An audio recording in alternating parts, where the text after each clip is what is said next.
ሰላም ጤና ይስጥልን ተመልካቾቻችን እንደምን ዋላችሁ እንደምን አመሻችሁ ከአንከር ሚዲያ ዝግጅት ክፍል ያክብሮት ሰላምታችንን እናቀርባለን። በቅርቡ በፖርት ሱዳን ጽምዶ በሚል የተለያዩ የፖለቲካ ሰዎች ታዋቂ ግለሰቦች ከተለያዩ ሀገራትና ከኢትዮጵያ የፖለቲካ ቡድኖች ተወታተው የአንድ ቀን ስብሰባ ማድረጋቸው ይታወሳል። በዚህ ስብሰባ ላይ ከተገኙት መሃል ፕሮፌሰር መሐመድ ሐሰን አንዱ እንደነበሩ በወቅቱ ተገልጿል። በዚሁ በጽምዶ ጉዳይ እንዲሁም በወቅታዊ የሀገራችን ሁኔታ ላይ መነሻ አድርገን ከፕሮፌሰር መሐመድ ሐሰን ጋር ቆይታ የምናደርግበትን ዝግጅት ነው ይዘን የቀረብነው። አብራችሁን ሁኑ።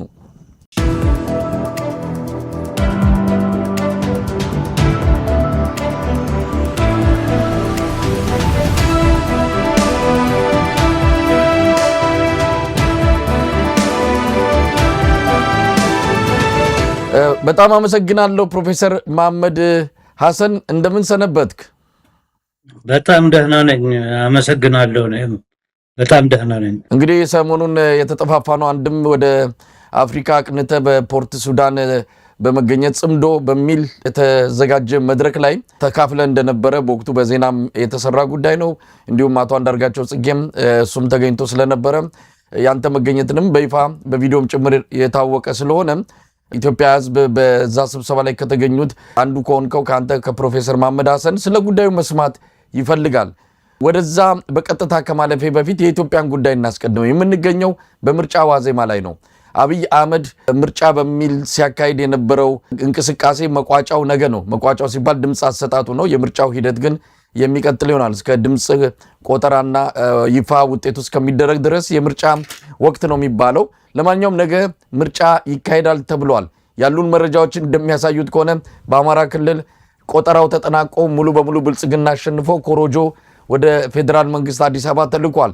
የአማራ ክልል ምርጫ በር ተዘግቶ ብልጽግናዎች ራሳቸው ኮሮጆ ጠቅጥቀው የጨረሱት ጉዳይ ነው። ነገ ለሴሬሞኒ ነው ምርጫ ተካሄደ ለማለት የተወሰኑ ፎቶግራፎች ይነሳሉ። ከዛ አለፈ ምንም ነገር አይከናወንም በአማራ ክልል። እንደዛ ነው የሰማነው መረጃ ያገኘነው፣ የተለያዩ ምስክርነቶችም የሚያረጋግጡት። እስቲ ዋዜማ ላይ ነው ያለነው። ፕሮፌሰር መሐመድ ምን ማለት ይቻላል? መቼም ይሄ የሱ የግል ምርጫ ነው። በኔ ዘንድ የኩራዝ ምርጫ ነው የምለው። ራሱ የእንግሊዝ ትልቁ መጽሔት ዘ ኢኮኖሚስት ምርጫው ትክክል እንደማይሆንና ዝም ብሎ ኮረጆ ሞልቶ አሸንፊያለሁ ብሎ እንደሚወጣ ነው የዘገቡት። አብዛኛው የምዕራብ ሀገሮችም ብዙ ትኩረት የሰጡት አይመስልም። እሱም በመቻከል ቶሎ ምርጫ አድርጌ ሌጂቲሜሲ ያገኛለሁ የሚል የራሱ ታክቲክ ያዘጋጀ ይመስላል። እንደሚታወቀው ትግራይ ውስጥ ምርጫ ሊካሄድ አይችልም። አማራ ክልልም እንደዛው ነው አሁን እንደነገርከኝ። እንደዛውም ኦሮሚያ ውስጥ ብዙ ብጥብጥ ያለና ብዙ ችግር ያለበት ሁኔታ ስለሆነ ብዙ አካባቢዎቹ ላይ ምርጫ ላይካሄድ ይችላል እና ሊካሄድ የሚችልበት ምርጫ ምናልባት በከፊል አፋርና ሶማሌ ክልል በከፊል ደቡብ ላይ ሊያዘጋጅ ይችላል። ይሄ ግን ኮረጆውን ሊሞላለት አይችልም። የመጨረሻ እድሉን ነው ሱዚ ካርድ ላይ የሚጫወተው። ሌጂቲሜሲ ያገኛለው ምርጫ አዘጋጅቻለሁ በሚል አጭበርብሮ እንዳሸናፊ ሆኖ መውጣት ይፈልጋል። ይሄ ራሱ ደግሞ በስተጀርባ የሱ ሌጂቲሜሲ አፍርድም የሚያበላና በዓለም ሕዝብም ውስጥ እየታወቀ ይመጣል ከጦርነቶቹ ከችግሮቹ ውጭ። ስለዚህ እንግዲህ እናያለን። አሁን እንዳልከው የአማራ ክልል ኮረጆ ወሎ ተጠቃሎ አዲስ አበባ ገብቶ እየተቆጠረ ከሆነ እሱ ራሱ ነው ያደረገው ከወዳጆቹ ጋር። ምንም አይነት ምርጫ ለማድረግ አገሪቷ ውስጥ የሰላምና መረጋጋት ሁኔታ በደንብ መዘጋጀት ነበረበት። በዛ ደግሞ ለማዘጋጀት አልቻለም። የነበሩት ሁኔታዎች እንደውም እየተባባሱ አማራ ክልልም ከጁ እየወጣ ትግራይም ከጁ ወጥቶ በሌላም ቦታዎች ከፍተኛ ጦርነቶች እየተካሄዱ ነው ያሉት። ስለዚህ የራሱን የውሸት ምርጫ ሊያካሂድ ይችላል። የጊዜ ጉዳይ ነው። ይሄ ስርዓት የብልጽግና ስርዓት ብዙ እዛ ሀገር ውስጥ ይቆያል ብዬ አልገምትም። የኔ ግምገማ የመጨረሻ ካርዱን ነው የሚጫወተው ያለው። እንግዲህ ከሰኞ ጀምሮ ከነገ ጀምሮ ተከታትለን የምናየው ነገር ይሆናል። ይሄ ራሱ ልክ አማራ ክልል ላይ ሱሬና ቀበቶ አስፈታለሁ ብሎ ገብቶ እንደሰራው ይሄም ከዛ የተለየ አይደለም። አሁን ደግሞ በምርጫ ሌጂቲሜሲ ያገኛለው አሸንፊያለሁ ብሎ ዓለምንም ኢትዮጵያኖችንም አደናብራለሁ የሚል ያመለካከት ትንተና ነው። የትም እንደማያደርሰው እኔ ምንም ጥርጣሬ የለኝም። ሞላው የኢትዮጵያ ህዝብም አይኑን ከፍቶ እየተከታተለው ነው ያለው። የሥርዓቱ የመጨረሻ መንገዱን ነው የሚሄደው ያለው። ህዝቡንም ሊያቅፍ አልቻለም። አገሪቷ ውስጥ ያለው ሁኔታ ለምርጫም የተዘጋጀና ሰላምና ህዝቡ ተረጋግቶ የሚፈልገውን በዲሞክራሲ በኩል አድርጎ መምረጥ የሚችልበትም ሁኔታ የለም። አብዛኛው የአገሪቷ ክፍልም ከእጁ ወጥቶ እሱም አለኝ የሚለው አለኝታ ነኝ ይመርጡኛል ብሎ የሚያምነውም ኦሮሚያ ውስጥ ከፍተኛ ግጭቶችና ጦርነቶች እየተካሄዱ ነው ያሉት። ስለዚህ የራሱ እርቃኑንና ራቁቱን ያወጣዋል። የውሸት ምርጫ መሆኑንም ዓለም እየተገነዘበ ስለሆነ ሰሞኑን ተከታትለን በዛ ላይ ብዙ ግምገማዎች እናደርጋለን። ግን ይሄ የመጨረሻ ሱሳይድ መንገድ ነው። አንድ የፖለቲካ ክላስ እኔ አገር አስተዳድራለሁ፣ ሰፊ ሀገር አስተዳድራለሁ፣ የኢኮኖሚክ ፖሊሲ ይኖረኛል፣ ይሄንን ሀገር ከዚህ ካለበት ሁኔታ ቀየራለሁ ብሎ የሚያምን ክፍል ወደ ባሻ ሆኖ ከህዝቡ ጋር መነጋገር ሲገባው በጠመንጃ በጥይት በድሮን እየጨረሰ ምን ያለ ተመልሶ ደግሞ ምርጫ አካሄዳለሁ ማለቱ በጣም አስቂኝ ነው። ይሄ ራሱ ብዙ አፍሪካኖችንም የሚከታተሉበት ነው። ምንም አንዳንድ ደግሞ እሱ ወዳጅ የሆኑት እንደ ኬንያታ አይነት አዲስ አበባ ሳይገቡ አቀሩም። አፍሪካን ዩኒየንም አሁን የሚዋረድበት ሁኔታ ነው። እንደዛ ያለ የጨለማ የኩራዝ ምርጫ ተካሂዶ ምን እንደሚሉ ለኢትዮጵያ ህዝብ ምን ብሎ እንደሚገልጹለት እዛ ላይ የሚኖረው ህዝብ ደግሞ የራሱን ኑሮ የሚያውቀው ምን እንደሚሉ እሱንም ተከታትለን እናዳምጣለን። የጊዜ ጉዳይ ነው። እኔ ይሄ ስርዓት ብዙ ይቆያል ብዬ አላምንም። እንግዲህ ተከታትለን አንተም እኔም ተንታኞቹም እየተጋበዙ የስርዓቱን ትንፋሽና የትንፋሽ ልኩን መለካት የምንችልበት በተቻለ መጠን ደግሞ ከዚህ በኋላ ብዙ ግጭቶች ስለሚገባ ምን አይነት ሁኔታ መሰራት አለበት ወደሚለው በዛ ላይ ብናተኩር ይመስለኛል። ይሄ ምርጫ እንኳን ዋጋ ያለው አይመስለኝም። ዓለምም በቁልጭ ባለመልኩ ያየዋል። እንከታተላለን። ፕሮፌሰር መሐመድ ሐሰን አብይ አህመድ ይህንን ምርጫ ለምን ፈለገው? እንግዲህ የኢትዮጵያ ህዝብ ምርጫ እንደሌለ ለምርጫው ጀርባውን መስጠቱን በተለያዩ ነገሮች እያረጋገጥን ነው። ምርጫ ብሎ የሚቀበለው አይደለም። የስርዓቱ አካባቢ ያሉ እያወቁ እነሱም አሁን ከአማራም ሆነ ከኦሮሚያ ክልል የሚወጡ መረጃዎች ራሳቸው የብልጽግና ባለስልጣናት ያፈሩበት ምርጫ ነው። ምርጫ እንዳልሆነ ያውቁታል። እንዲሁ አደባባይ ሲናገሩት ምርጫ እያሉ እውነታውን ያውቁታል። ስለዚህ አብይ አህመድ ለምንድን ነው ምርጫውን የፈለገው? ዓለምን ለማሳመን በምርጫ የተመረጠ ህጋዊ መንግስት መሆኑን ለማሳወቅ ነው። ይሄው በተከታታይ በዘመቻ በሚመስል መልኩ መጽሔቱ አልቀረ፣ የሰብአዊ መብት ተሟጋቾች አልቀሩ፣ ጋዜጣው፣ ሚዲያው ሁሉም እንግዲህ ከነዚህ ሚዲያዎች ጀርባ የምዕራብ ዓለም መንግስታት ነው ያሉት። ለነሱ ማሳመኛ ነው፣ እነሱ ህጋዊ መንግስት አድርገው እንዲቀበሉት ነው የሚል ነገር ነው። እነሱ ደግሞ በጀርባ በተዘዋሪ እየነገሩት ነው የምታደርገው ምርጫ በጣም አሳፋሪ ነው እያሉት ነው። አንተን በስልጣንን ሊያስቀጥልልህ ይችላል፣ ኢትዮጵያን ግን ወደ ሽግግር አይወስዳትም፣ የበለጠ ቀውስ ነው የሚያመጣው እያሉት ነው። ታዲያ አብይ አህመድ ምርጫውን ለምን ፈለገው? ሌላ አማራጭ ስላልነበረው ይመስለኛል። ያለው አማራጭ በዚህ ምርጫ አክሮባት ሰርቼ ሌጂቲሜሲ ያገኛለሁ የሚል የሞኞችና በጣም አጭር ከማሰብ የተነሳ ነው። አብይ በጣም ታክቲሻን የሆነ በአጭር የሚያስብ በረጅም የሚያስብ ሰው አይደለም። እሱ ነገ ካለፈችለት ትልቁ ነገር ደስታው ነው ለሱ።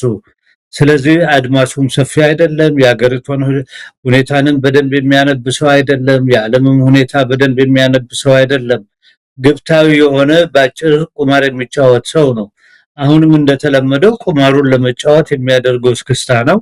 ይሄ ደግሞ በሰሞኑን ይወጣና ገሃዱን ያስቀረዋል። የኢትዮጵያ ሕዝብም ለሱ ትምህርት ይሆነዋል። ይሄ አጭበርባሪ የሆነ ስርዓት ምንም አይነት ህዝባዊ ስሜት የሌለው ካፍንጫው በላይም የማያስብ መሆኑንም በበለጠ እየተረጋገጠ ይመጣል፣ እናየዋለን። ይሄ ራሱ የትግል መሰረት ነው። ትግሉም ከዚህ የተሻለ ብቅ እያለ እንደሚመጣ ጥርጣሬ የለንም። ይሄ ግን የራሱን ሱሬ የራሱን ቡታንታ የሚያወልቅበት ውሸቱን ደግሞ ገሃድ ጠራራ ፀሐይ ላይ የሚወጣበት ሁኔታ ፈንድቶበት ይወጣል። መከታተል ነው። ሰውየው ሞኝ ነው፣ ታክቲሻን ነኝ ይላል። ባጭር የሚያስብ ነው። ነገን ካለፍኩ እኔ ጉዳይ አይደለም የሚል ነው። ሰፊ ስትራቴጂያዊ ሰፊ የሀገር ስሜትም ያለው ሰው አይደለም። ያን ግለሰብ ጨዋታ ነው እና እሱ ጋር ያሉትም የወፈሩ ድመቶች ያው ተያይዘው ከሱ ጋር ይዘፍኑ ይሆናል እንጂ ትልቅ ነገር ሊያመጡ አይችሉም ብዬ ገምታለሁ። ፕሮፌሰር መሐመድ ሐሰን ነገ ምን ልናይ እንችላለን? እንግዲህ በአማራ ክልል የሚንቀሳቀሰው የአማራ ፋኖ ብሔራዊ ንቅናቄ እንደገለጸው ከሆነ ከአርብ ጀምሮ ዘመቻ እየተካሄደ ነው። ዘመቻው የተሽከርካሪዎች ገደብ ተደርጓል። ተሽከርካሪዎች እንዳይንቀሳቀሱ የጣለው ገደብ ተግባራዊ ሆኗል። ህዝቡ ተግባራዊ አድርጎታል። በዋና ዋና መንገዶች ጨምሮ አብዛኛው የአማራ ክልል የፌዴራል መንገድ የሚባሉት ወደ ዞንን ከወረዳ የሚያገናኙት ሳይቀሩ ነው የተዘጉት። ተሽከርካሪዎች መንቀሳቀስ አልቻሉም። በኦሮሚያ ክልል ኦላ በወሰደው እርምጃም በተመሳሳይ በአብዛኛው ቀጠና የተሽከርካሪ እንቅስቃሴ የለም። ጦርነቶችም አሉ። የኦሮሞ ነጻነት ሰራዊት የጅቡቲ መስመር መቁረጡን አስታውቋል። በአማራ ፋኖ በኩል እየተደረገ ባለው ተጋድሎም ደብረ ብርሃን አቅራቢያ የመሸገውን የኮማንዶ ኃይል ነው አጥቅቶ ከፍተኛ ጉዳት ያደረሰው። ጦርነት እየተካሄደ ነው። ዘመቻ ታውጇል። ብዙ ነገሮች ኦሮሚያና አማራ ክልል አለ። ነገ ምርጫው ይካሄዳል አይካሄድም የሚለው ነገር አብይ አህመድ በሰራዊት ብዛት የተወሰኑ እንቅስቃሴዎችን ምርጫ የሚመስሉ አድርጎ አሸነፍኩ ብሎ ማወጁ አይቀርም።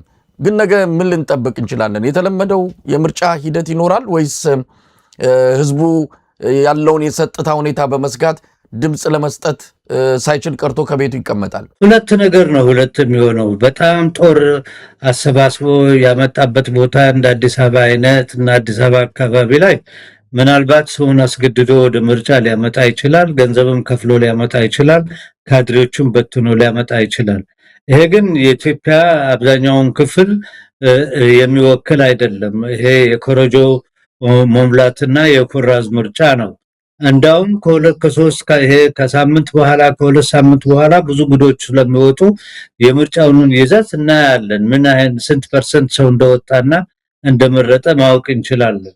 በተረፈ ግን ኮረጆ ሞልቶ ያሸንፍ ያለው በአገሪቷ ውስጥ ሁሉም ቦታ ምርጫ አካሄጃለሁ ብሎ ውሸት ላይ የተመሰረተ ውጤቶች ሊያመጡና በቴሌቪዥንም በራዲዮም በጋዜጣም ሊያወጡ ይችላሉ። ይሄ ግን የዓለም ሕዝብም ተገንዝቦታል። ሞላው ኢትዮጵያ ሕዝቦችም ያውቃሉ። የማያውቅ ሞኝ የለም። ስለዚህ የሞኞች የኮረጆ ምርጫ ግዛዊ ማጨብጨቢያና አዲስ አበባ ላይ ጥቂት ሰው ሊያስደልቅ ይችላል። ግን ተመልሶ ይሄ ምርጫ ወደ ምብራቅ ሆኖበት ወደሱ ማነጣጠሩ አይቀርም። ምክንያቱም ሰውየው በጣም ደካማና ሰፊ አመለካከት ያለው ሰው አይደለም። ምርጫ ማለት ህዝባዊ ሊሆን ሰፊው የኢትዮጵያ ህዝብ በፈለገው መንገድ መምረጥና የራሱን አመራር የሚመርጥበት እንትን ነው። ይሄ ግን ዝም ብሎ ሆየ ሆየ የዘፈን ምርጫ የምን ምርጫ አድርጎ አጭበርብሮ ሌጂቲማይዝ አድርጌ እንትን እላለሁ። አንዳንድ አፍሪካኖችም ርዕሰ ብሔርም ይሁኑ ምንም ይሁኑ ጋብዤ ለምኜ እነሱም ይበል እንትን ይሉላል። ምርጫ ተካሂዷል ብሎ እንዲባርኩልኝ አደርጋቸዋለሁ የሚል የራሱ ታክቲክ ነው። ጊዜ ነው የሚያሳየው። ምልህ ተደብቀ ምን የምትሰራው ነገር አይደለም።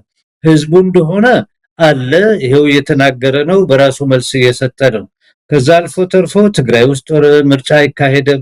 አልፎም እንዳልከው ፋኖ መንገዶቹን ሁሉ ዘግቶ የሚካሄድ ምርጫ የትልቅ ክልል ነው። ከዛም አልፎ ተርፎ ኦሮሚያ ውስጥም እንደዛ አይነት ከሆነ በምንም መልኩ እሱ ጥቂት ቦታዎች ላይ እንትን አድርጎ ሌጂቲሜት ሆኖ ፓርላማውን አሸንፎ ስልጣንን ይዞ ጠቅላይ ሚኒስትር ሊያደርሰው የሚችል የምርጫ ይዘት የለውም።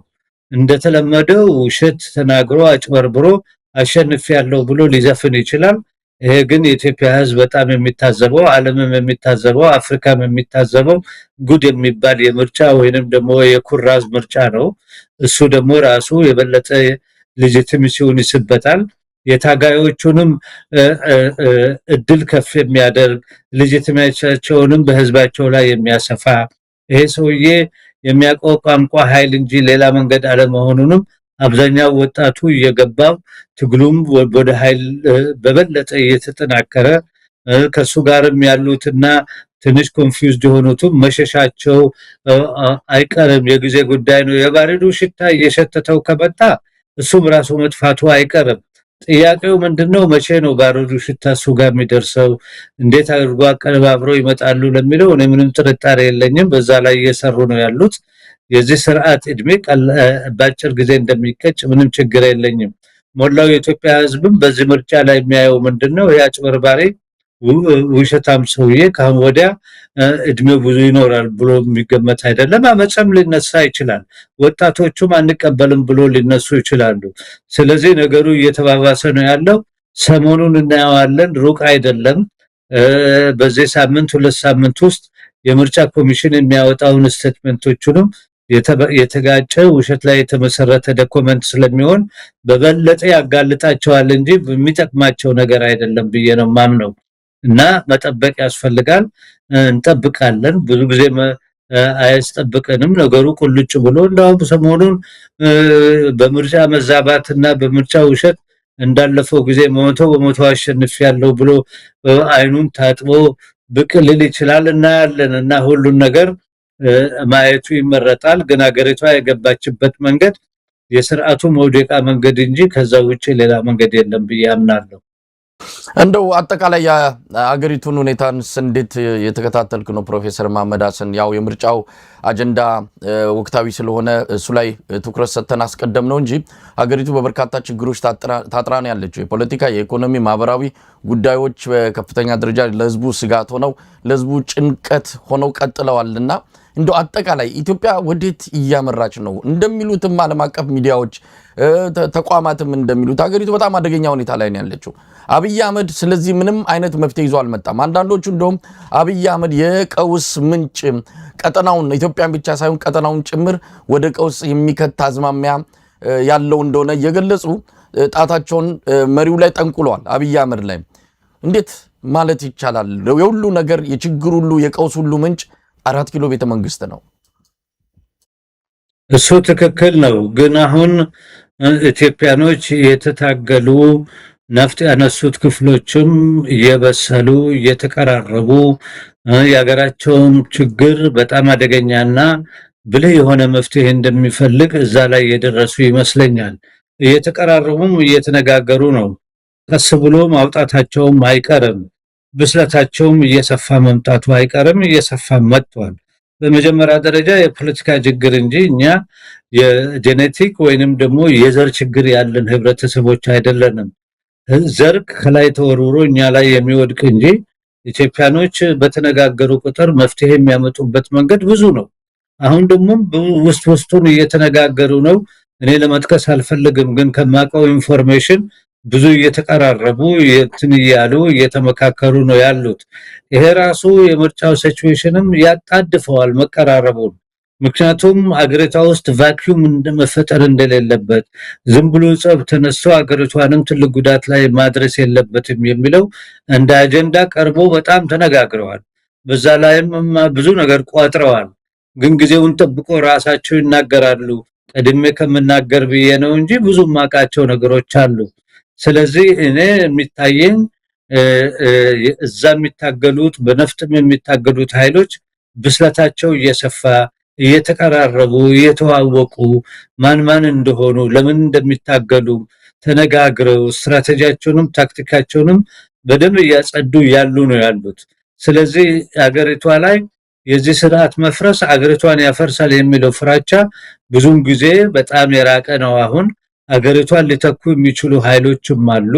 እየተቀራረቡ ነው። ዕውቀቱንም ክንቱንም አላቸው። እሱ እንደገመተው አይደለም። እሱ የገመተው ምንድነው? እኔ እነዚህን ሁሉ ተፍሬ እንደፈለኩ ከፋፍዬ ለብዙ ጊዜ ቆያለሁ የሚለውን ወሽመጡን ስለሰበሩለት እየተነጋገሩ ነው ያሉት። እነሱም ከዚህ ምርጫ በኋላ አንድ ላይ ሆኖ መግለጫ ማውጣታቸው አይቀርም። ስለዚህ ስርዓቱ ሌላ ያመጣው ነገር የሀገሪቷን የኢኮኖሚ ሁኔታ አፈርድም ያብሉታታል። አብልቶ አብዛኛው የህዝቡ ክፍል እንዲደህይ እንዲሰቃይ የኢኮኖሚ ችግሩ እየተባባሰ በየደቂቃ በየሰዓቱ እዚህ ግባ የማይባል ሁኔታ ላይ ደርሰዋል። ይሄ ደግሞ የህዝቡ ንቃት መቸገሩ ብቻ ሳይሆን ህዝቡም በዛ ደረጃ እየነቃ ነው ያለው። ይሄ ስርዓት መፍረስ አለበት። ይሄ ስርዓትን የሚተካ ሰፊ የሆነ ሽግግር መንግስት መኖር አለበት። ኢትዮጵያኖች የሚነጋገሩበት ሰፊ የሆነ መደብ መኖር አለበት። ለአዲስ ጅማሬ ተዋውቀው ተነጋግረው በበሰለ መልኩ ዝም ብሎ ግብታዊነት በሌለበት መልኩ ካለፈው ኤክስፒሪየንሳቸውም ልምዳቸውንም አዛምዶም ብሎ ይሄ ሀገር ሰላም ይሄ ትልቅ ህዝብ ነው ይሄ በሰላምና በመወያየት እንትን ማለት አለበት ብሎ በዛ ላይ የደረሱ ይመስለኛል። እንደድሮ በውሸት የሚታለሉም አይደሉም። በቅጥፈትና ይሄ በአጭር ስልጣን ይዤ እኔ ብቻዬን ደቁሳለሁ እኔ ብቻዬን ይሄንን ነገር እነዳለሁ የሚለው ማመለካከት ተሸርሽሮ እኛ በሚለው አመለካከት ላይ የተተካ ስለመጣ እኔ አገሪቷ ውስጥ ትልቅ ጦርነትና ብጥብጥ ይነሳል ብዬም አልገምትም። ምክንያቱም የአገሪቷም ህዝቦችና ኤክስፒሪየንሳቸው እየሰፋ ታጋዮቹም አመለካከታቸው እየሰፋ ነው የመጣው።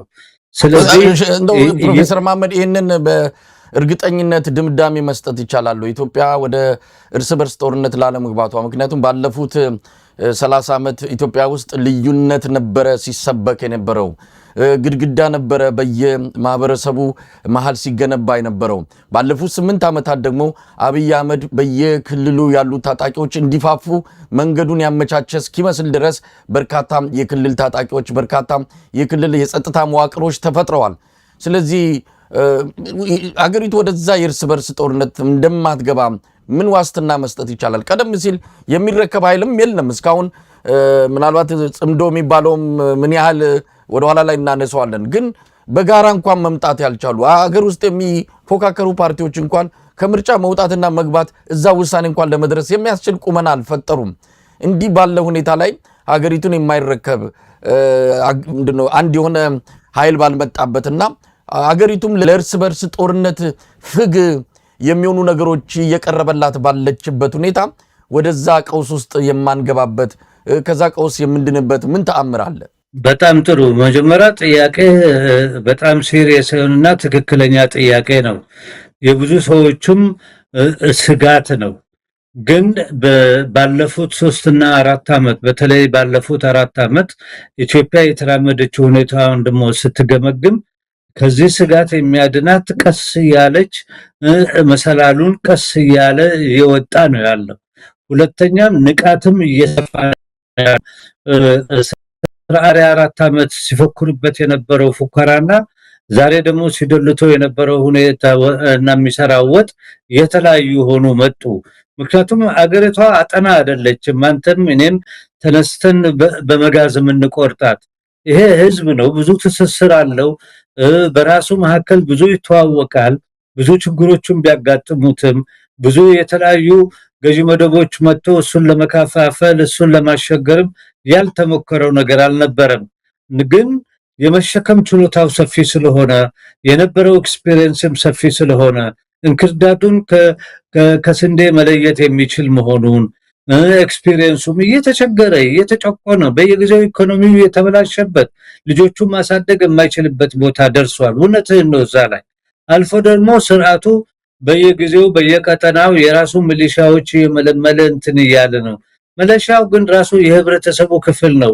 ራሱ አገሪቷ ውስጥ ብጥብጥ ቢነሳ የመጀመሪያ ሰለባ የሚመታው እሱ ነው። የምትሞተው እናቱ ነች። የሚሞተው አባቱ፣ ዘመዱ፣ ያጎቱ ልጅ ቀየው ነው የሚቃጠለው። አደጋው የሁላችን ነው። ያን ህዝብ ላይ ያነጣጠረ ከዚህ በፊት የነበረው ምንድነው? አንድ ህዝብን ከሌላ ለይተህ አነጣጥረህ እንደዚህ ብለህ ፕሮፓጋንዳ ሰርተህበት ምናምን ቤተክርስቲያን የገባች ውሻ ማድረግ ይቻል ነበር። ያ ስቴጅ ግን አሁን ተላልፈዋል። አንድ ህዝብ ላይ ማነጣጠርም አይቻልም። ሌላ ህዝቦች ላይ ማነጣጠር አይቻልም። ጉዳቱ የሁሉ የሆነ ነው። ህዝቡ እየተስማማ መምጣቱ አይቀርም። የፖለቲካ አክተሮችና የሚታገሉት ክፍሎች ከፍተኛ ብስለት ይጠይቃል። ሁለት ነገር ነው አዳምሮ ማለት አለባቸው። እንዳውም 3 ለዋለው ነው። አንደኛ ሚሊተሪ ኦርጋናይዜሽናቸውን በደንብ አዘጋጅተው እየተጠናከሩ ስለመጡ ጦራቸውንም ህዝባዊ ጦር ያደረጉ ያስተማሩ የሚታገለው ለመግደል ሳይሆን አዲስ ህብረተሰብና አዲስ ሀገር ለመገንባት እንደሚፈልግ ከዛ አልፎ ተርፎ ደግሞ እናቱም አክስቱም አጎቱም እዚህ ችግር ላይ የወደቁበት ምክንያት የስርዓት አልባነትና የሽፍታ ስርዓት በጎሳዬ ተጠቀለለ በፈለገ ይጠቅለል ግን ለማንኛውም ህዝብ የቆመ አለመሆኑን ሁላችንም ጭቁን መሆናችን ሁላችንም የዚህ ቤት አባል መሆናችንን የሚያስረዳ የፖለቲካም የንቃትም ስራ መስራት አለበት። ሶስተኛ ይሄ ራሱ የሚታገሉ ክፍሎች የራሳቸውን ጽምዶ ማድረግ አለባቸው። አንተ ጠመንጃ ስትታገል ከሱ ጋር ደግሞ ጽምዶ አድርገ ህዝቡን የምታስታርቅበት ፓራሌሊ ትላንትናም ጭቆና አሁንም ከፋፍሎ ሊጨቆኑ ይፈልጋል። በህዝቡ መካከል ጥራቻ የለም። ጽምዶ በፈለከው አንዴ በትግርኛ በለው በአማርኛ በለው በሶማሌኛ በለው በማንኛውም ቋንቋ ተርጉማ ህዝብ መተዋወቅን መፍጠር አለበት። ህዝቦች አይደለም የተጣሉት። እዚያ አካባቢ የጠባብ ስርዓቶች ችግሮች ናቸው ይሄንን ሀገር እዚህ ደረጃ ያደረሱት። ስርዓቶቹ ደግሞ ይታወቃሉ፣ ከነሱ ጋር የወፈሩትም ይታወቃሉ። ምሳሌው የአማራ ክልል ነው። ትላንትና በምስለኔ ሲታዳደር የነበረ በቤቱ አሽከር የነበረ እንደፈለጉ ሲያሽከረክሩት የነበረ በአንድ ጊዜ ነቅቶ የምስለኔውን ስርዓት እንዳለ አፍርሶ አሁን በራሱ እንትን ላይ ነው የቆመው። ህዝቡን አስተምሮ ከኛ ጋር ያለው ችግር ስርዓቱ በምስለኔ ባሪያ አድርጎ ሊገዛን ነው። እኛ ባሪያ ሆነን መገዛት አንፈልግም። እኛ እንደማንኛውም ኢትዮጵያዊ በሰላም ከሌላ ኢትዮጵያኖች ጋር መኖር እንፈልጋለን። አንዱ ሌላውን ለመጨቆን አንፈልግም። ያለፍነው ኤክስፒሪየንስ ይበቃናል። ከዚህ በፊት አንዱን አግልለህ ሌላውን አግብህ ሌላውን የእንጀራ እናት አግረህ ያታለልክ በፕሮፓጋንዳና በምን በአይናችን ላይ አሸዋ የወረወርክ የምትሄድበት ጊዜ አይደለም። ስለዚህ ጽምዶንም አዛምደ አማራና ትግሬ በምንም መልኩ ጠላቶች አይደሉም። እድሜ ልካቸውን ሲኖሩ የነበሩ ህዝቦች ናቸው። ይሄንን የውሸት እንትን ፍቆ በአዲስ መሰረት ላይ ግንኙነት መፍጠር አለበት። ኦሮሞና አማራ እድሜ ልኩ ጠላት አልነበረም፣ ሊሆንም አይችልም። የህዝብ ጠላት የለም መሳይ ወንድሜ፣ የገዢ መደቦች ጠላት እንጂ ህዝብ እንደ ህዝብ ወስኖ ይሄንን ህዝብ ሊጨቁን ይሄን ህዝብ ልግደል ብሎ የተነሳበትም ጊዜ የለም። የአመራሮችና የደካሞች አመለካከት ህዝቡን አወናብዶ እንትን ሊያመጣ ይችላል እንጂ ህዝብን የገዛበት የገደለበት ያቆሰለበት ያቆረቆዘበት እንትን የለም። ስለዚህ ይሄንን ስሎጋን ከፍ አድርጎ ጽምዶንም እንትን ብሎ አልፎም ቀጠናዊ አመለካከት ይዘው እኛ የምንፈልገው ሰላም ነው። ሰላም በአገራችን ሊኖር የሚችለው እንደዚህ አይነት የገማ የሸተተ ስርዓት ከናካቴው ከደመሰስን በኋላ ዲሞክራቲክ የሆነች የሁሉም ህዝቦች እኩል የሆነች የሁሉም ሀገር የሆነች ሀገር በሰላምና በትብብር ሀገራችን መገንባት እንችላለን። ከቀጠናማ ህዝቦች ጋርም አንድ ላይ ተስማምተን መስራት እንችላለን። ይሄ ጦርነት ኢምፖዝ የተደረገብን እንጂ እኛ ፈላጊዎች አይደለንም። ተነስቶ እንደፈለገ ከባህር ማዶ ጥቂት ዝማት ማታክል ሀገር ገንዘብ እየወሰደ ንብረታችን የሸጠ ልጆቻችን የገደለ በድሮን ሴቶቻችንን እየደፈረ ጡታቸውን እየቆረጠ ይሄ ለአማራም ብቻ አይደለም ለሁሉም የተዘጋጀ ነው። ሁሉም ቦታ ነው እንደዛ የሚዋጋው። ስለዚህ ኢትዮጵያውም ንቃቱን ከጽምዶ ጋር ከፍ ማድረግ አለበት። ውጭ ያለህም ቢሆን እንደ አንድ ሴት እንደ አንድ ወንድ ሆነ ቀጥ ብለህ መቆም አለብህ። ሌላው ጅምብሮች አያስፈልግም። ይሄ ስርዓት መሄድ አለበት። ወስነናል። ሁላችንም በዛ ላይ ጽምዶ ገብተን መታገል አለብን። አገራችን ሰላምና ማረጋጋት ማምጣት እንችላለን። እድሜ ልካችን አብረን የኖር ዘመዳሞች ሆን ጎረቤታሞች ሆን የራሳችን ባህልና ሃይማኖት ያለን ራሳችንን ወደ ታች ሳናወርድ ይሄ ወደ ታች ሊያወርደን የሚፈልግ ከፋፍሎ ሊገዛን የሚፈልገው እንትን በተቻለ መጠን በጽምዶ በውህደት በንቃት ሰላምና ማረጋጋት እንትን በማለት ይሄ ራሱ እሱ የሚልካቸው ወታደሮች ቪክቲምስ ናቸው፣ የኛ ልጆች ናቸው። የሚበሉ የሚጠጡ ስላጡ ጦር ውስጥ ይገባሉ። እሱም ደሞዙም አይበቃቸውም። ይሄው ሲያዙም ታክሙ እንትን ይላሉ። ስለዚህ እያዳንክ እየታገልክ እያዳከምክ እየጣልክ ነው መራመድ ያለብህ። አሁን ንቃቱ በየቦታ ሰፍቷልና እኔ ብዙ አገሪቷ በተቀላላ ፈረንጆችም እንደሚሉት ልትጠፋ ትችላለች። አገሪቷ መስቀለኛ መንገድ ላይ ደርሰች። እውነት ነው፣ መስቀለኛ መንገድ ላይ ደርሳለች። ግን መስቀለኛ መንገድ ለስርዓቱ እንጂ ለኢትዮጵያ ህዝብ አይደለም። ተስማምተን ተግባብተን እናንተም የሚዲያ ሰዎች በተለከረ መልኩ ይሄ የውህደቱን የአንድነቱን ኮንሴፕት ዲቨሎፕ ያደረገን ህዝባችንን ወደዛ ቦዩን እነሱ በቀደዱበት መንገድ ወይም በሚፈልጉት መንገድ ቦዩን መቅደል የለብንም። እኛ የራሳችን መንገድ አለን። እኛ የራሳችን እድሜ ልካችን ስንኖር በባህላችን፣ በሳይኮሎጂያችን፣ በሃይማኖታችን፣ በአቀራረባችን ህዝቦችን እያቀረብን እያነጋገርን እያዋሃድን ለአዲስ መንገድ ማዘጋጀት አለብን። ዲሞራላይዝ እንዳንሆን አገሪቷ ትፈርሳለች ብሎ የሚያስፈራራ የፕሮፓጋንዳ ክፍልም አለ። እኔ ከወደኩ ይሄ ከዚህ በፊትም ባለፈውም ስርዓት እኮ እኛ ከጠፋን ኢትዮጵያ ትጠፋለች ሲሉ ነበር። ኢትዮጵያ አለች፣ እነሱ ነው የጠፉት። እነዚህም ይጠፋሉ፣ ኢትዮጵያ ትኖራለች። ስለዚህ እኛ ከመፍራት ይልቅ ኢትዮጵያ የምትኖርበትን መንገድ አቅጣጫውን ምኑን ከተቻለም ደግሞ ከሚታገሉ ወንድሞቻችን ጋር እየተደራደረን ፕሮፓጋንዳውንም እያዘጋጀን የሚዲያ ሰዎቹም በፈጣን መልኩ ኢትዮጵያ አትፈርስም፣ ኢትዮጵያ ወደ አዲስ መንገድ እየሄደች ነው፣ ኢትዮጵያን ለማፍረስ የሚፈልግ ኃይል ሀገራችን ውስጥ ያለው ጥገኛው ስርዓት ነው፣ እሱ ደግሞ መሰረታዊ ብዙ የህዝባዊ መሰረት የለውም፣ ማንንም የህዝብ ክፍልም አልያዘም፣ ጥቂት የተወፈሩ ድመቶች ከየትም የተውጣጡ ናቸው ከስሩ ጋር አብሮ የሚደለቁት። ስለዚህ በህዝቡ ላይ ማመን አለብን። ህዝቡ ኢማን ያለው የራሱ ሃይማኖት ያለው የራሱ ባህል ያለው እድሜ ልኩ እዛ ሲኖር የነበረ ዝም ብሎ እንደ በዛ አይነት ችግር እኮ ድሮም ጎራዴ ይዞ መገዳደል ነበረበት፣ አልተገዳደለም። መሳይ ራሱ ሰብሩን ይዞ ምን ብሎ የሚራመድ ህዝብ ነው። ስለዚህ እኛ ይሄንንም ከፍ አድርገን በእነሱም ተማምነን የሚታገሉትንም አእምሮቻቸው ከፍ እንዲል ጽምዳቸው በመጀመሪያ ደረጃ በአማራና በትግራይ መካከል የተፈለገው ተንኮል አልሰራም። መሳይ ወንድሜ እነሱ እንዲፋጁ እነሱ እንትን ሰሜኖች መጡብን በሚለው የውሸት ዲስኩር እስካሁን ድረስ አልሰራም።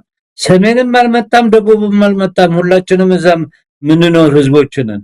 ስለዚህ በሰፊ መልኩ ሁኔታውን አዘጋጅተን እያስተማርን እየተታገል ወንድሞቻችንም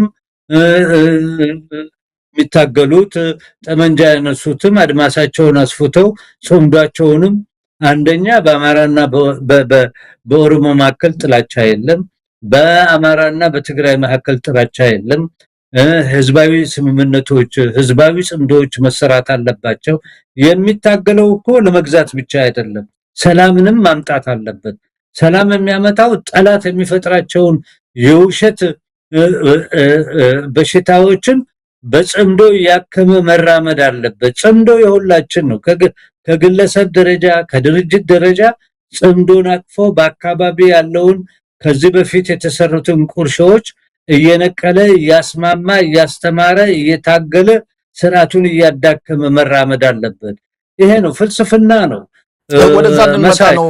ፕሮፌሰር መሐመድ ወደ ጽምዶ እንምጣ። እንግዲህ ይሄ ጽምዶ የሚባለው ከቅርብ ወራት ወዲህ የኢትዮጵያ ፖለቲካ ውስጥ የተለመደ ቃል እየሆነ ነው። ባለፉት 2-3 ሳምንታት ደግሞ የአብይ አህመድ መንደር የተረበሸበት የተሸበረበት ቃል ሆኗል። ንቅናቄ ያለ ተሰባስበው ተባብረው እጅ ለእጅ ተያይዘው ሊመጡብኝ ነው የሚለው የአብይ አህመድ የቀን ቅዠት በከፍተኛ ደረጃ ጎልቶ የወጣበትም ወቅት ነው ማለት እንችላለን። ያንን ተከትሎም እንግዲህ የጀነራሎቹ እየወጡ አንድ ላይ ይምጡና እንደ ሰም ነው የምናቀልጣቸው ብለዋል አንድ የብልጽግና ጀነራል።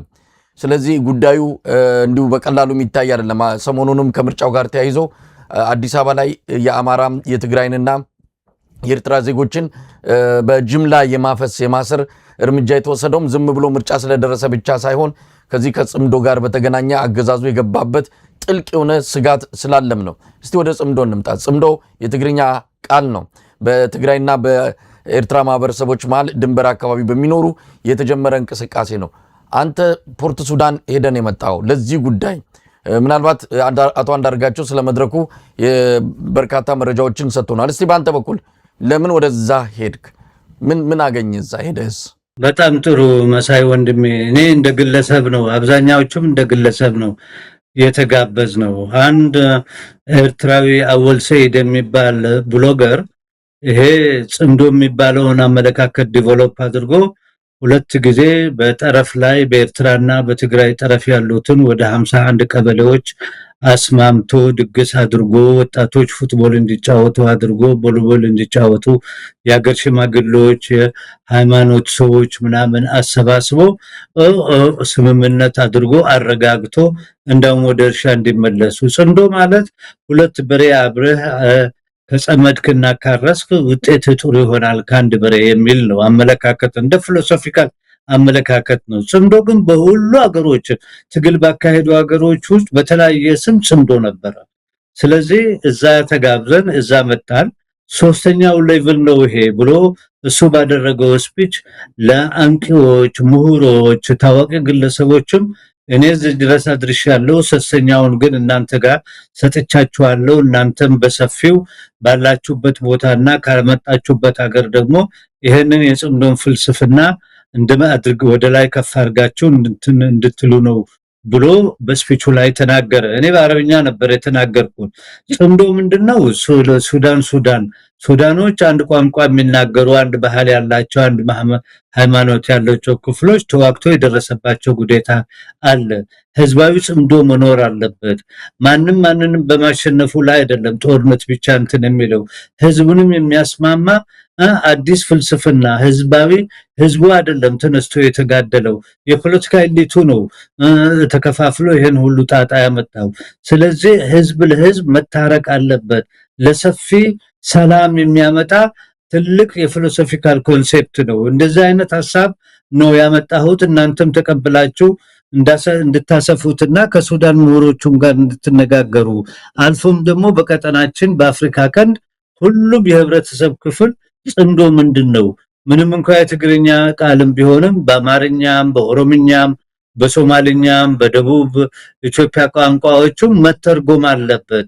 ጽምዶ ማለት አብረን መኖር ማለት ነው። እኛ ለልጆቻችን ጦርነት አናወርስም። ልጆቻችን በጦርነት የሚያልቁበት ምንም ምክንያት የለም። በአንድ ጊዜ ጦርነት አጋጥሟል። ከዚህ ጦርነት በኋላ አለፍ ብለን መሸጋገር አለብን። ወደ አዲስ ሁኔታ አዲስ የአፍሪካ ቀንድንም እንትን ማለት አለብን። ሊከፋፍሉን የሚፈልጉ ሰዎችና ስርዓቶቹም ሆኖ ከውጭ እጃቸውን የከተቱ ችግሮች የሚፈጥሩ ክፍሎች እነሱ ሲፈልጉ ጦርነትን የሚያረጋሉ፣ ሲፈልጉ ደግሞ ሰላም ብሎ የራሳቸው አይነት ሰላም አምጥቶ ሰላምም ጦርነትም ሳይኖሩት በሰቆቆን እንድትኖር የሚያደርጉ ኃይሎች አሉ።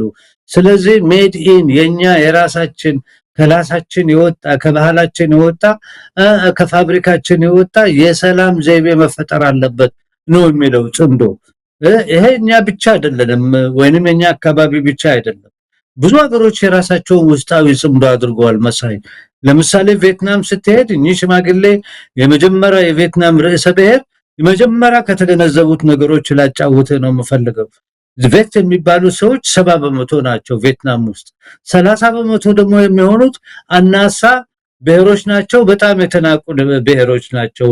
ይሄ ቬት የሚባለው የቬቶች ትምክህተኛ የነበረበት ሀገር ነው ቪየትናም። ከዛ አልፎ ተርፎ የፈረንሳይ ኮሎኒ ከሆኑ በኋላ ከ1880 ፈረንሳይ አግሬሲቭ በሆነ መልኩ ቁጥሩ ሰፊ የሆነ የቬት ሰዎችን ወደ ካቶሊክዝም ቀየረች እና እነዚህን አናሳ ብሔሮች ፈጥኖ ደራሽ በማድረግ ፖሊስ በማድረግ መረጃ በማድረግ ትናቃላችሁ ተብሎ ራሱ ገዢ መደቡ ኮሎኒያሊስቱ እየተጠቀመ በኢንተር ቪየትናሚስ ኮንፍሊክቶች ለብዙ ጊዜ እንትን ብሎ ነበር።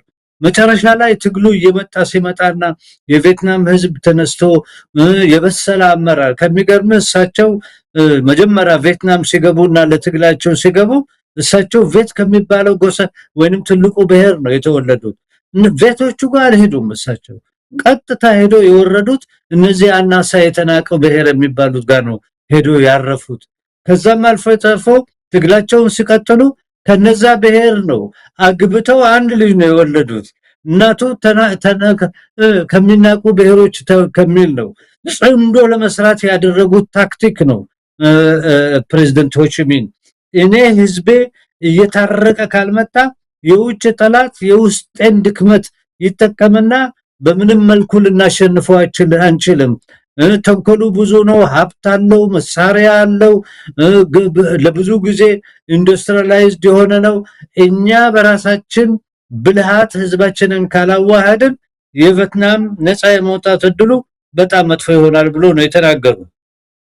ሁለተኛ የሚገርም ነገር አሜሪካኖች ፈረንሳዮች ዳምባንሹ ላይ በ1954 ከተሸነፉ በኋላ አሜሪካኖች ያንን ፋይል ሲወስዱ ደሴም ፖሊሲ ነው የተከተሉት።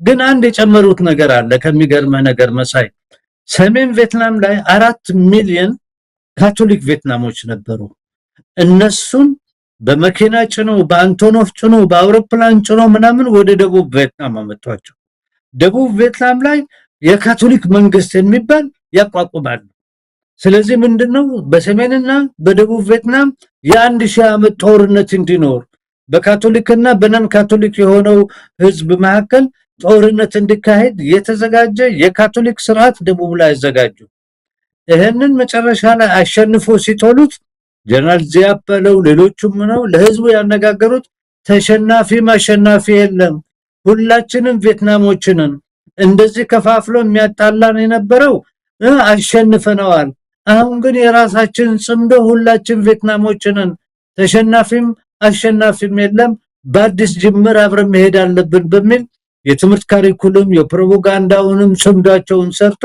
ይሄው አሁን ቪየትናም ትልቅ የኢኮኖሚክ ሌቭል ላይ ደረሰች ነው ሁሉ ህብረተሰብ የራሱ ጽምዶ መስራት አለበት አሁን ጽምዶ እንደ አዲስ ካልመጣ እንጂ እነሱም አካባቢ እንደዛ እንትን ብለዋል ሌላ አንድ በጣም ላስረዳህ የምፈልገው እንደዚህ አደጋ ሊያመጣ የሚችለው ነገር ከሩቅ የማይ የፖለቲካ አመራር ካለን አደጋ ላይ እንወድቃለን ለምሳሌ ሩዋንዳን ወሰደ መሳይ ወንድሜ ሩዋንዳ ሁለቱ የቱሲና ሁቱ የሚባሉት አንተ በማይክሮስኮፕ እንኳን መለየት አትችልም አንድ ቋንቋ የሚናገር ባንቱናንገ ተናጋሪ የሆኑ እድሜ ለካቸውን እዛ ሲኖሩ የነበሩት በውጭ ኃይሎች ከፍሏቸው በ3 ወር ውስጥ በጠራራ ፀሐይ 1 ሚሊዮን አፍሪካዊ ጆኖሳይድ ተደርጎ ተገድሎ ሞተ ግን ከሚገርምህ ሩዋንዳ የፈረንጅ ህግ አልወሰደችም እዛው እናንተ ናችሁ ያጋደላችሁ እኛ በባህላችን ይሄንን እኛን ፈታለን ብሎ በጣም ሰክሰስፉል በሆነ መንገድ ችግራቸውን ፈቶ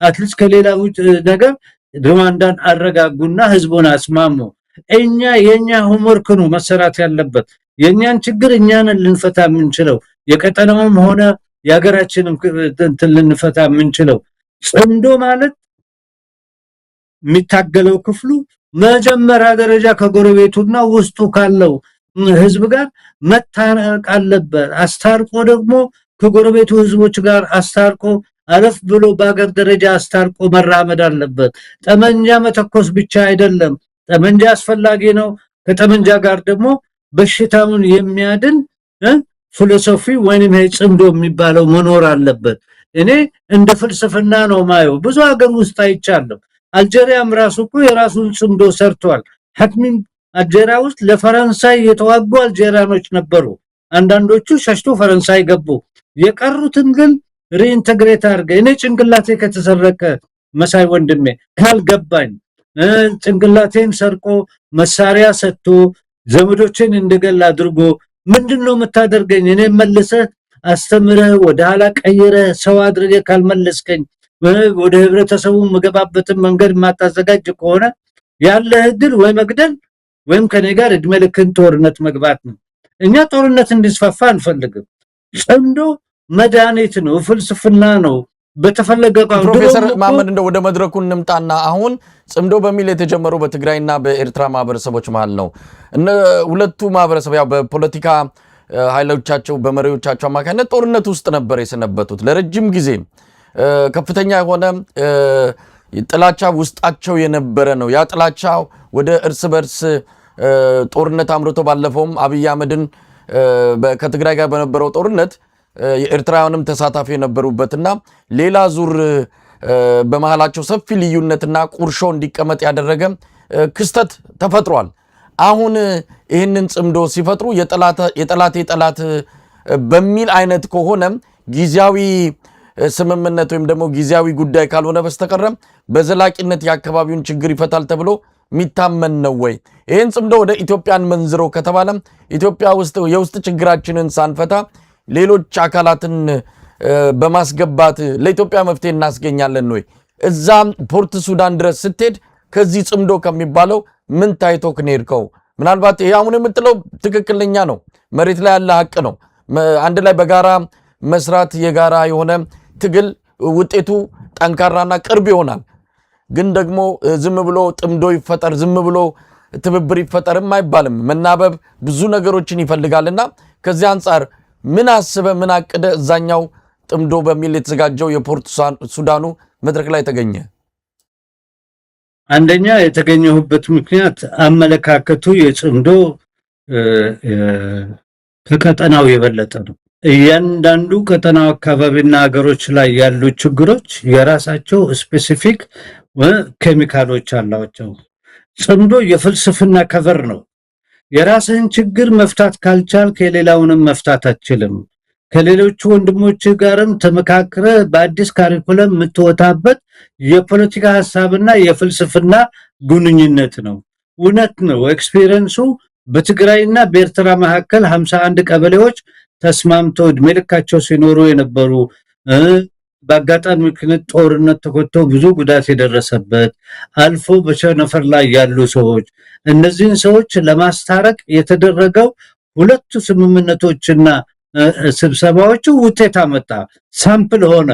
ከዛ አልፎ በአገራችሁም በቀጠናችሁም መስራት አለባችሁ። እናንተ ደግሞ የህዝብ አንቂ ክፍል ስለሆናችሁ ምሁሮች ስለሆናችሁ ሁለቱንም ይሄ ጽምዶንም የዲሞክራሲንም ጥያቄንም የአገሪቷንም ለሁለቱንም ባቀፈ መልኩ ለህዝቡ ማቅረብ ትችላላችሁ፣ ለታጋዮቹም ማቅረብ ትችላላችሁ። ታጋዮቹም ራሳቸው የራሳቸውን ጽምዶ መስራታቸው አይቀርም።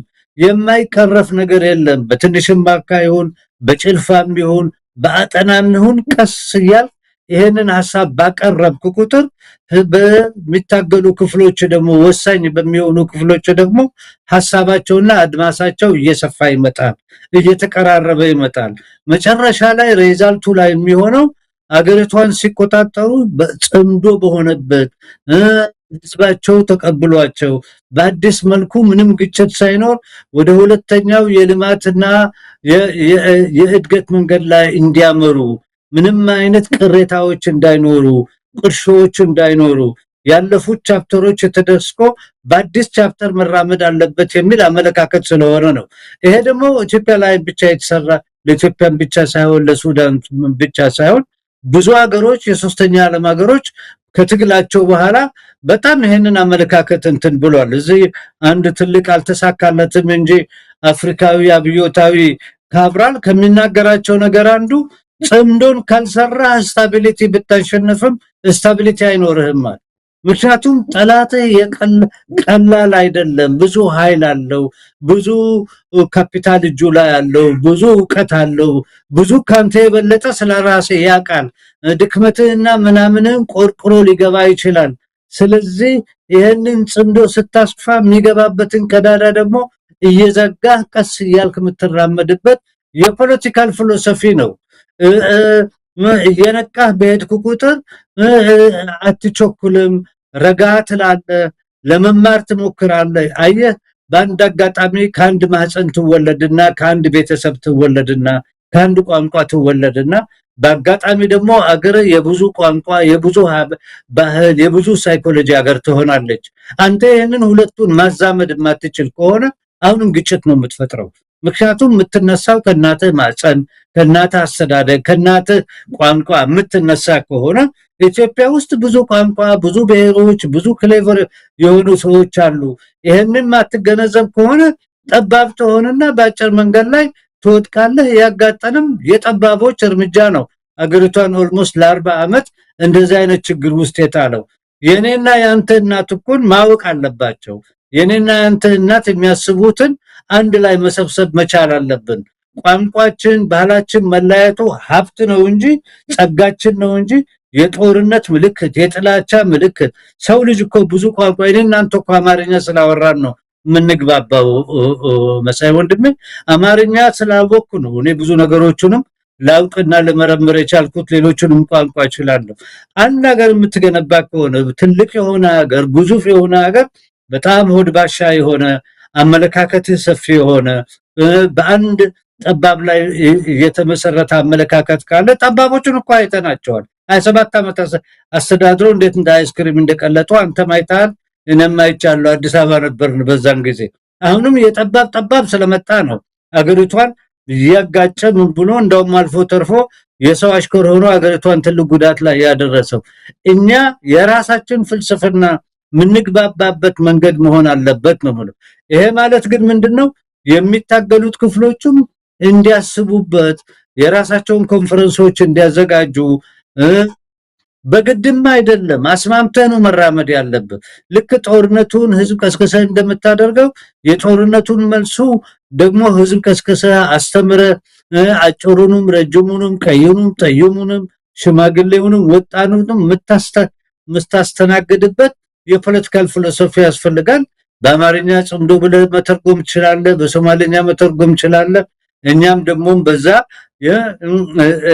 ይሄንን አመለካከት እንትን ማድረግ እንችላለን። ሱዳንም እንደዛው ነው። ሌላ አንድ ላስቀምጥን ለምፈልገው ሶማሌ እኮ አንድ ህዝብ ነው፣ አንድ ቋንቋ ነው የሚናገረው፣ አንድ ባህል ነው ያለው፣ አንድ ሳይኮሎጂ ነው ያለው፣ አንድ ሃይማኖት ነው ያለው። ለምን አልተስማማም ታዲያ? አንተ ሁሉ ሊያስማማ የሚችለው ቫሪያብል ይዘህ ሊስማማ አልቻለም። ከዛ አልፎ ተርፎ ይሄ ሰላም አስከባሪ ተብሎ ፈረንጅ የሚሰጠው ገንዘብ ችግሮቹን ለመፍታት ሳይሆን ችግሮቹ እዛ እንዲቆዩ ቀስ ብሎ እንዲስፋፉ ለወደፊት ደግሞ የዛ ሀገር ንብረቶቹን ለመዝረፍ የሚፈልጉ ኃይሎች የሚያስቀምጡት የራሳቸው ቅመም አለ። እኛ ያንን ቅመም ያንን ዲዲቲ በራሱ ዲዲቲ ማጥፍተን ተነጋግረን ኢትዮጵያ የሶማሊያ ጠላት አይደለችም፣ ሶማሊያ የኢትዮጵያ ጠላት አይደለችም። ህዝቡ በጠቅላላ አንድ ነው። ኢኮኖሚያችን የተሳሰረ ነው። አብረን መስራት እንችላለን፣ አብረን መቆም እንችላለን እንደ አንድ ወንድ ሴት ብለን ጣራውን ከፍ ማድረግ አለብን። እኛ ዝቅ ብለን መቆየት የለብንም የሚል እምነት አለኝ። ለዚህ ነው እዛ ስንመጣ የተነጋገርነው። እንዳርጋቸውም ነበረ ምን አለ ፍልስፍናውንም ተናገርና ይሄ ጣራ ከፍ የሚያደርግ ነው፣ የቀጠና ህዝቦችንም የሚያቀራርብ ነው። በተቀራረብን ቁጥር ደግሞ እየተዋወቅን እንመጣለን። አዲስ አበባ ላይ የሚከፋፍል ስርዓት ስላለ የሱን ምንጣፍ ከግሩ የምንወስድበት አንደኛው የፍልስፍናው ማንካ ጽምዶ ነው። ሁለተኛው ትግሉ ነው። ውስጡ ሀገሪቷ ውስጥ የሚካሄደው ትግሉ ነው። ይሄ ትግል ደግሞ እየበሰለ እየነቃ ሁሉንም እያስተባበረ ምን እያለ እንዲመጣ እንፈልጋለን። ባጭር ደግሞ የሀገሪቷ ህዝቦች ሰቆቃ እንዲቀየር እንፈልጋለን። ከዛ አንፃር ነው እኔ ያየሁት እና ፕሮፌሰር ማማድ እንግዲህ ይሄ ጽምዶ ነገ ከነገ ወዲያ ወደ ፖለቲካና ወታደራዊ ትብብር ማደጉ እንደማይቀር ይገመታል። አሁን ማህበረሰባዊ ግንኙነት እንደሆነ እየገለጻችሁ ትገኛላችሁ። ብዙ ተቃውሞም ቀርቧል። ይሄ በኢትዮጵያ ታሪክ ውስጥ ኢትዮጵያ አሁን ለደረሰችበት አደጋ በአንድም ይሁን በሌላ እጃቸው ያለበት በፊት መሪነት በተዋናይነት የሚወቀሱ ወገኖች ናቸው እንግዲህ አሁንም በዚህ ተዋናይ ሆነው የመጡት። ስለዚህ ማን እምነት ይስጣቸው? ትላንት የሰሩት ስራ ለዛሬ እምነት እንዳንሰጣቸው አድርጎናል ብለው በስጋት የሚመለከቱ አሉ። ብልጽግና ደግሞ በከፍተኛ ሁኔታውን እንደውም ለመቅጨት ከወዲሁ እንቅስቃሴ መጀመሩን በጦር ኃይል እመታለሁ እያለ የሚዝትበት ሁኔታ ነው የተፈጠረው። ለማንኛውም አንተ በግል ለህወሓት ያለ አመለካከት ይታወቃል። ህወሓት ላይ ጠንካራ የሆነ አቋም ነው ያለ። ህወሓትን በየጊዜው ባገኘው መድረክ ሁሉ ምትተችነ ምትነቅፍነ ያ የህወሓት ስርዓት እንደው ከገጸ ምድር ላይ እንዲጠፋ ጭምር በተለያየ መልኩ መልእክት ስታስተላልፍ እንደነበረ አስታውሳለሁ። ዛሬ ህወሓት የሚባለው የዚህ የጽምዶ አካል ነው። ምን የተቀየረ ነገር ኖሮ ነው ጽምዶ ህወሓት ያለበትን ጽምዶ ፕሮሞት ወይም ደግሞ እየገፋ ወደፊት እያስተዋወቅ ያለው? ጥሩ ጥያቄ ነው መሳይ የጠየቀ። ህወሓት ትላንትና የቀጠናውም የትግራይ ህዝብም ጠላት ሆኖ የነበረ የፖለቲካ ድርጅት ነው። በአንድ ጊዜ ዲሞክራቲክ ጥያቄ አለኝ ብሎ ህዝብ ሰብስቦ ምን ብሎ በተረዳውም እርዳታ እንደምንም ብሎ ስርዓቱን እንትን ብሎ ቁጭ አለ። ከዛ ወዲህ ገዢ መደብ ከሆነ በኋላ ብዙ ችግሮች ፈጥሮ መጨረሻ ላይም ለትግራይ ህዝብ ችግር ፈጥሮ እንደ አይስክሪም የቀለጠ ክፍል ነው። የትግራይ ህዝብ ግን አለ፣ ይኖራል፣ መሬት ላይ ነው ያለው፣ አልጠፋ። 7 ሚሊዮን አለ።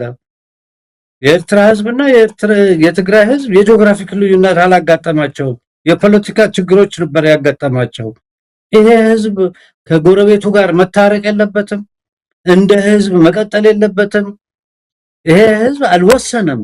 እንደዛ አይነት እና ያንን ሀገር እና ትግራይን እንደዛ አሰቃይቶ ሲያስተዳድር የነበረ መንገዱ ጠባብ ሆኖ ቀልጦ ይሄው እዚህ ደርሷል። በራሱ ጥፋት እኛ አይደለን የሚያቀለጥ ነው፣ ራሱን ያቀለጠው እሱ ነው። በአንድ ጊዜ ተነስቶ አማራ ጠላቴ ነው፣ በአንድ ጊዜ ተነስቶ ሶማሌ ጠላቴ ነው ብሎ ወሮ ምን ብሎ ከዛ አልፎ ተርፎ ጥገኛ ሆኖ ለውጭ ኃይሎች እንትን ሲል ነበረ።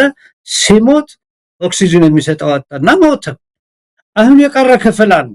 ከዛ ተመልሻለሁ ተሳስተናል ለራሳቸው ግምገማ አድርገው በአዲስ ከሌላ በተለይም ከጎረቤት አገሮች ጋር ከጎረቤት ህዝቦች ጋር መታረቅ እፈልጋለሁ፣ አብሬ መኖር እፈልጋለሁ የሚል አዲስ አመለካከት ወይንም ደግሞ ራሱን ክሪቲክ አድርጎ የመጣ ክፍል አለ።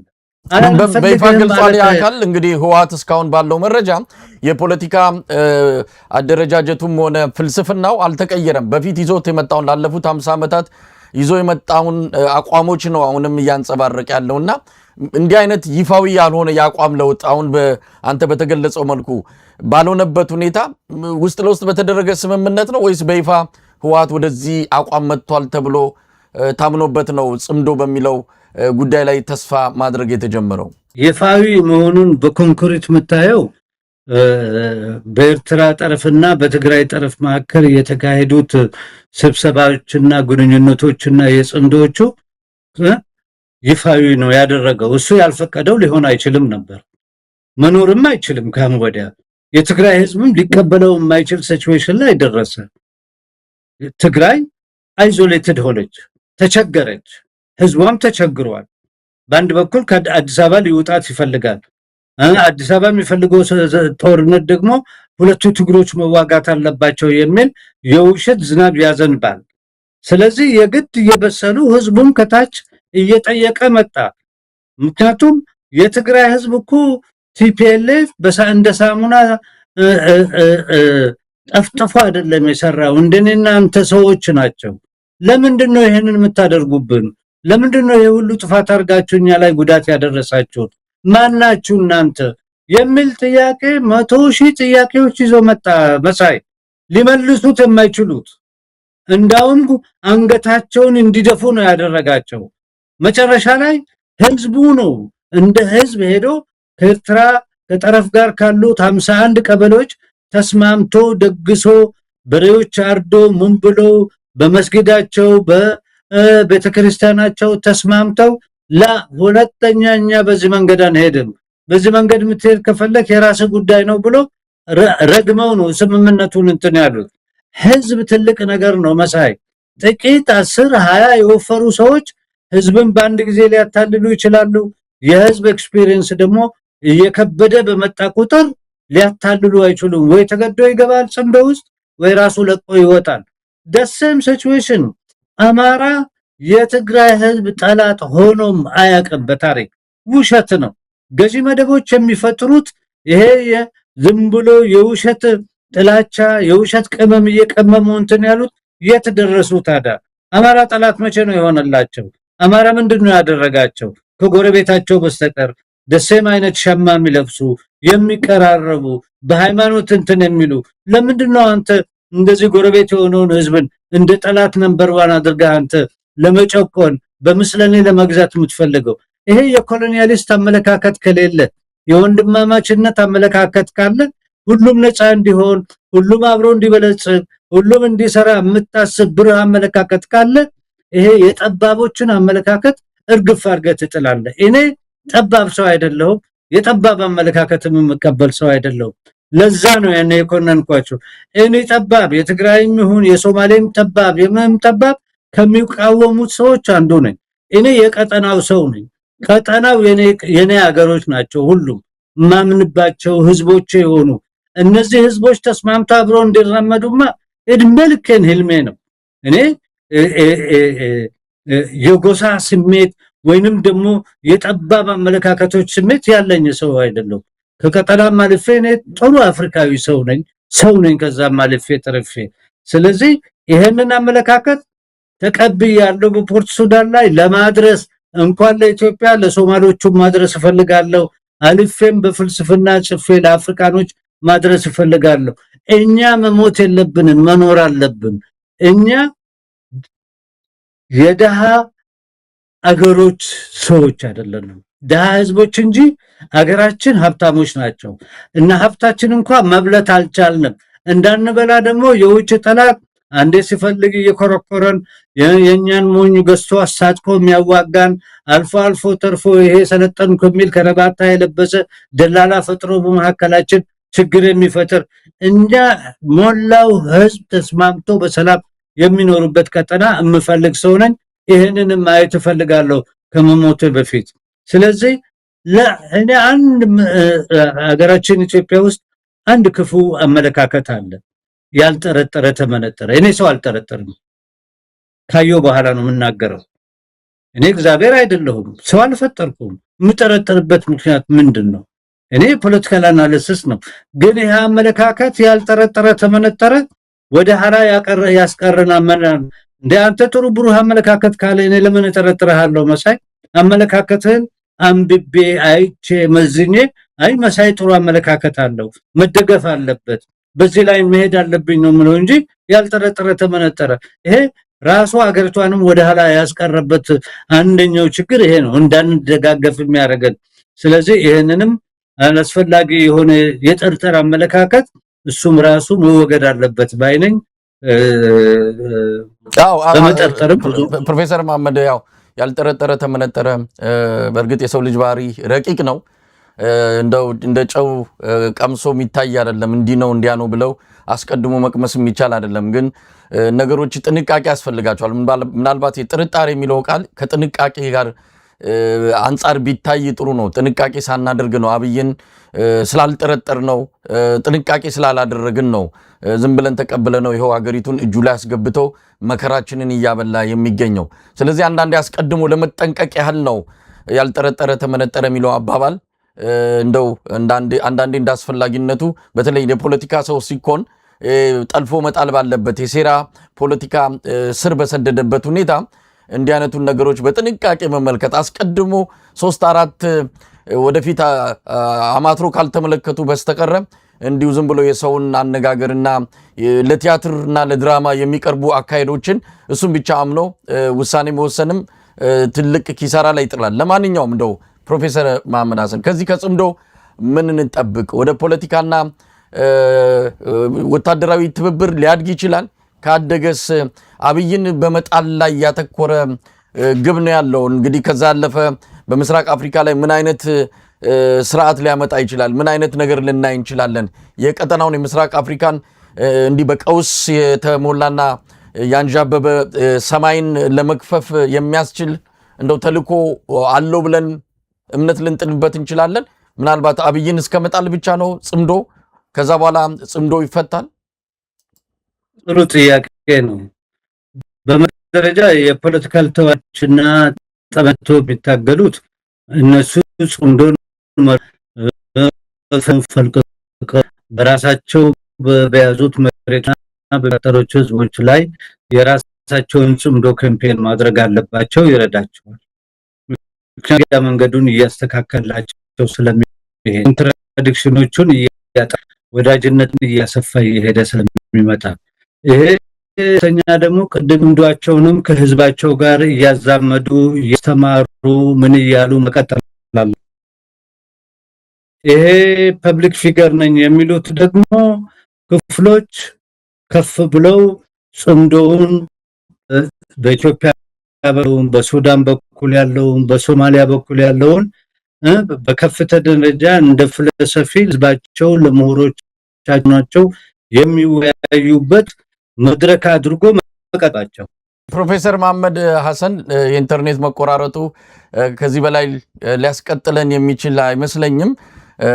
እንግዲህ የተቀረ ሐሳብ ካለ ምናልባት ከሰሞኑ ዳግም እንገናኛለን። የምርጫውንም ሁኔታ ውጤቱን አይተን ከምርጫው በኋላ የሚከሰቱ ነገሮችም ካለ እሱን ደግሞ ይዘን ዳግም የምንገናኝ ይሆናል። ለጊዜው በኢንተርኔት መቆራረጥ ምክንያት ከዚህ በላይ መቀጠል እንዳንችል ሆነናል።